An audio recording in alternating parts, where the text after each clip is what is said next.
Hello, my name is Jim. Welcome to my booktube channel about books and reading and stuff. Happy New Year. I hope 2022 will be a great year for you. This will be my January TBR and also my December wrap up. In December I finished 4 books. I finished Red Road by Roger Wheatley. This is a crime thriller set in northern Queensland with crocodiles. 2 central characters, Tom Chance and Tony Tonelli, were very well done, but some of the other characters were a bit two-dimensional. I enjoyed this. I've enjoyed my Australian reading in 2021 and hope to read some more Australian books in 2022. I also read The Library, A Fragile History.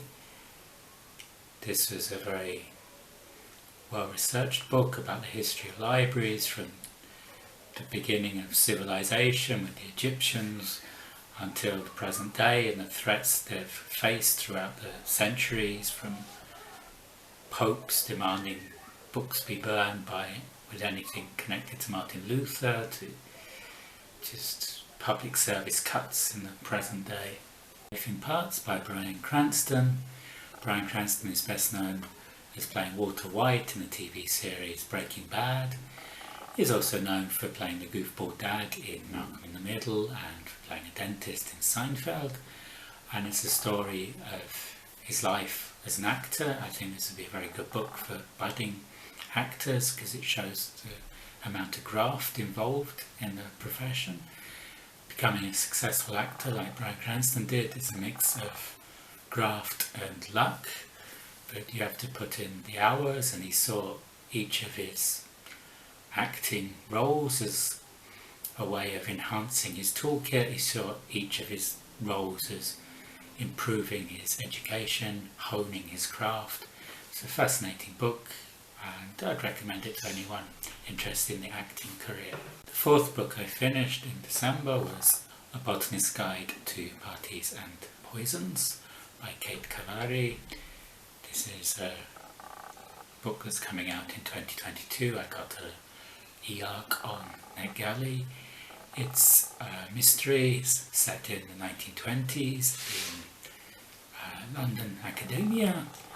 The protagonist is Saffron Everly, who's working as a research assistant for a botanist, Dr. Maxwell, at the University of London. And there's a party at the beginning and one of the guests is poisoned, and Dr. Maxwell is at first blamed for this, and Saffron is concerned with trying to prove that it wasn't him, and so she does some amateur sleuthing with the charming Alexander Ashton, her love interest, her romantic interest. The historic setting is very good. The mystery is a bit of an easy mystery and the end is a bit far-fetched. The pacing is a bit uneven. It's very slow in the middle and it gets very hectic at the end. But I enjoyed this book overall and it does have a gorgeous cover. And now to my January TBR. On that will be Little Dorrit, which I started in September. I'm now halfway through. Maybe I'll finish it in January, but the rate I'm going, it'll probably be April by the time I finish it. It's 778 pages long. I'm on page 360. The other book I've been reading in December is Served Cold, a Horrortube Anthology. This is a collection of short stories by Horrortube authors, including short stories by Steve Donoghue and Dane Cobain, who are very familiar to this corner of booktube. Served Cold is 20 or so stories set in cold locations, various cold locations, from the moon to the oceans to Antarctica and to snowy places in general. And there's monsters like yetis and there's stories of revenge. The standout story for me so far has been Frostbite by Alfie Tobut. Also on my January TBR are 2 books I had on my December TBR which I didn't get to. There's Mistborn by Brandon Sanderson. This was voted in my community poll for the book I should read next. I've read one Brandon Sanderson, which was Edgedancer, which is a novella, which was quite fun. But this is one of the books people recommend starting Brandon Sanderson with, so I'll give it a go. The other book is Vanishing by Brit and Bennett. I borrowed this back in September from Emma, and I really feel guilty every time I see it because I haven't yet started it. This is a story about, I think, 2 sisters, and one of them, they're African American and one tries to pass as white, and I'll find out when I read it. Then there's The Dust Bowl Orphans by Suzette D. Harrison. This is about 2 African American girls in the 1930s in the Oklahoma Dust Bowl, and they're separated from their parents.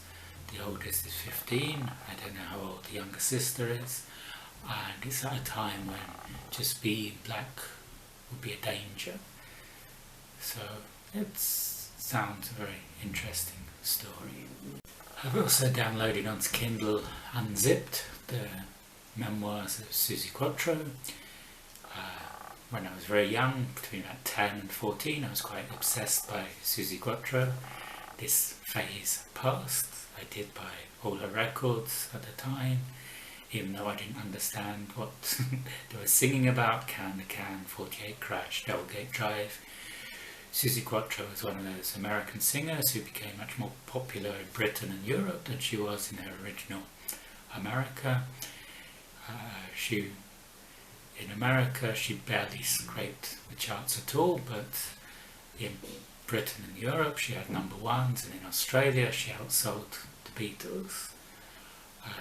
Other American women who became very popular in Britain at the time in the 70s were Debbie Harry of Blondie and Chrissie Hynde of The Pretenders. And this was a lot of my teenage years listening to music, would be listening to these artists. So it'd be interesting to see what Suzi Quatro says in her biography. Then there is The Last Mona Lisa by Jonathan Santlofer. This is concerned with the theft of the Mona Lisa in 1911, and it's also about the grandson of the thief who's trying to trace his roots. It's a novel. I like when art is portrayed in fiction, like in books like The Girl with the Pearl Earring, and I read a book about Rembrandt was the protagonist, and it imagined Rembrandt going to England to flee his debtors in the Netherlands.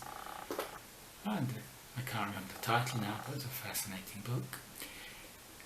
The Mona Lisa, before it was stolen, was not a particularly famous painting. It was known, but it took a while for the Louvre authorities to even recognise it had been stolen. It was several hours before they realised it was missing, and it was only because it was stolen and retrieved that it became the most famous painting in the world. It became a celebrity because of the notoriety of its theft. So that was my January TBR and my December wrap-up. If you've read any of these books, you can tell me about them in the comments below. If you like this video, you can like and subscribe below, and I'll see you on the next video. Goodbye.